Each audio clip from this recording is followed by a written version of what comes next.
We hold these truths to be self-evident. Benjamin Franklin of Pennsylvania, printer, scientist, postmaster, fireman, Committee of Five member, and signer of the Declaration of Independence. Guest essayist, Val Crofts. Benjamin Franklin has always seemed to be the most approachable of the Founding Fathers, while most of the Founding Fathers can appear unapproachable and distant in their biographies and portraits. Students of mine always seem to think that the founding generation were all 50-plus years old at birth. Franklin's slight smile and grandfatherly appearance reaches out to us 231 years after his death and invites us into a conversation with him. He was the founder who felt that our nation's new republic in 1787 would thrive and succeed as long as we, the people, took care of it and kept it going. Dr. Franklin was also a valuable part of the process and completion of the Declaration of Independence. As the only delegate to be known worldwide in 1776, he helped to guide discussions and bring about compromises to unite the 55 delegates to the Second Continental Congress. He understood that the delegates must hang together, or, most assuredly, they would all hang separately. Although he is now a synonymous figure with Philadelphia, Franklin was actually born in Boston in 1706. He was one of 17 children born to Josiah and Abiah Franklin. The original plan was to have young Benjamin study to be a minister, which did not exactly fit with Franklin's unique skill set, so he needed to try other career paths. He became an apprentice for his brother James, who was a printer. This was a perfect trade for young Benjamin, as he was an excellent writer and loved books and reading. At age 16, he began writing a series of essays under the pseudonym of Mrs. Silence Dogood. His character was a middle-aged widow who had humorous opinions to share with her readers. Franklin wrote 14 of these letters, and his brother, who did not know who the author of them was, published them in his Boston newspaper.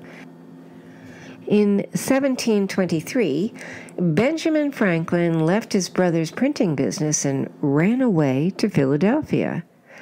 After not immediately finding a printing job that he liked, Franklin traveled to London, where he worked in printing houses for a short time and then returned to Philadelphia, which he then felt was his home. He became the publisher of the Pennsylvania Gazette, which became the most popular newspaper in the colonies. Franklin married Deborah Reed in 1730, and the couple eventually had 2 children, Francis and Sarah. Deborah also raised Franklin's illegitimate son, William. Franklin and his wife were apart for large portions of their marriage. She died in 1774 when Dr. Franklin was in England. In 1732, Franklin began the publication of Poor Richard's Almanac. It was published annually until 1758, and it became a must-have of colonial society. It contained news, weather, forecasts, farming and domestic advice, poetry, and other sections. It appealed to the normal everyday person, and many of Franklin's most iconic sayings come from within its pages. Benjamin Franklin also lived approximately 30 years in Europe, where he was awarded honorary doctorates from British universities in 1759 and 1762. The title of Dr. Franklin comes from these awards. He also was in England during the passing of the Stamp Act in 1765, when the word of colonial uproar towards the legislation reached England. Franklin was at first unaware of the colonist hatred of the Stamp Act and went back and forth on the matter, which caused him problems in the colonies. Later, he was of the opinion that the best way to get the act repealed was to boycott or not purchase the good affected.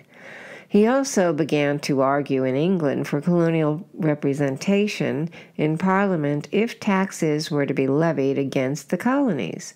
His idea fell on deaf ears. As Dr. Franklin gradually became a supportive voice of the American colonies in England, his residency there was becoming less comfortable. This culminated in 1774 when he was brought in front of the Privy Council in London and was absolutely humiliated in front of the audience there. The speaker, Alexander Wedderburn, attacked his character and integrity over the emergence of a series of letters that were in Franklin's possession. The letters somehow got released, angering the colonists further due to their content that said some colonial rights may be further curtailed. Franklin chose not to speak on his own behalf. The next day, he was removed as postmaster to the colonies. Franklin was furious, and it is from this point that he tirelessly devotes himself to the idea of colonial independence. He returned home to the colonies in 1775, possibly to retire. He was 69 years old. Franklin's arrival back in the colonies was celebrated in New York and Philadelphia. He was the world's most famous American citizen, and he was elected to the Second Continental Congress in 1775 as a representative of Pennsylvania. He advocated for the appointment of George Washington as the commander of the Continental Army and was instrumental in helping to provide support and money for the Continental Army throughout the war. Franklin was later appointed to the Committee of Five to draft a Declaration of Independence for the colonies. He served on the committee with Thomas Jefferson, John Adams, Roger Sherman, and Robert Livingston.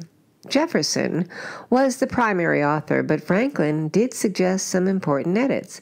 His most famous edit was changing the phrase, "We hold these truths to be sacred and undeniable," to, "We hold these truths to be self-evident." Franklin believed that the term sacred sounded too religious and that self-evident sounded more scientific. Even though he was not the primary author, many of the ideas within the Declaration of Independence had been spoken by Dr. Franklin in the previous months and years. He wholeheartedly supported the document and voted in favor of independence on July 2, 1776. Throughout the Revolutionary War, Dr. Franklin was constantly working in some way toward American independence, from helping gain funds to finance it, to traveling to France in efforts to help convince them to be our ally against Britain. He was extremely popular in France and was a large factor in the United States alliance with them, which helped the colonies to win the war. He was a rock star in France, to use today's expression. His face was on merchandise there, and he claimed he was quite prominent there. Franklin was called upon again in 1787 to be a part of the Constitutional Convention, which resulted in our republic that we are now entrusted to keep. Upon the convention's end, he is noted for his response to a woman asking what type of government the delegates had formed, whether a republic or a monarchy, to which Franklin replied, "A republic, madam, if you can keep it." Benjamin Franklin seemed to do everything in his lifetime. In his 84 years, he was a printer, publisher, writer, scientist, maybe most famous for his experiments with electricity, inventor, philanthropist, politician, diplomat, musician. He also created his own instrument, the glass harmonica, postmaster, and even a volunteer fireman. His lasting impact on Philadelphia is felt even today. He helped to create the first hospital there in 1751. He also strongly believed that books, ideas, and information should be readily available to everyone and not just a select few. As a result, he created the first lending library in Philadelphia in 1731. He was part of the group that created Philadelphia's first volunteer fire department. He also helped to create what is now the University of Pennsylvania, as well as founding the American Philosophical Society. He seemed to be the proudest of his earliest job, which was that of a printer. As a result, he signed many letters as Ben Franklin Printer. When Franklin died in 1790, an estimated 20,000 people attended his funeral in a city whose population in 1790 was around 28,000. His legacy in Philadelphia and the United States was secure then and should still be celebrated today. Val Crofts serves as Chief Education and Programs Officer at the American Village in Montevallo, Alabama. Val previously taught high school U.S. history, U.S. military history, and AP U.S. government for 19 years in Wisconsin, and was recipient of the DAR Outstanding U.S. History Teacher of the Year for the state of Wisconsin in 2019 through 2020. Val also taught for the Wisconsin Virtual School as a social studies teacher for 9 years. He is also a proud member of the United States Semi-Quincentennial Commission, America 250, which is currently planning events to celebrate the 250th birthday of the Declaration of Independence.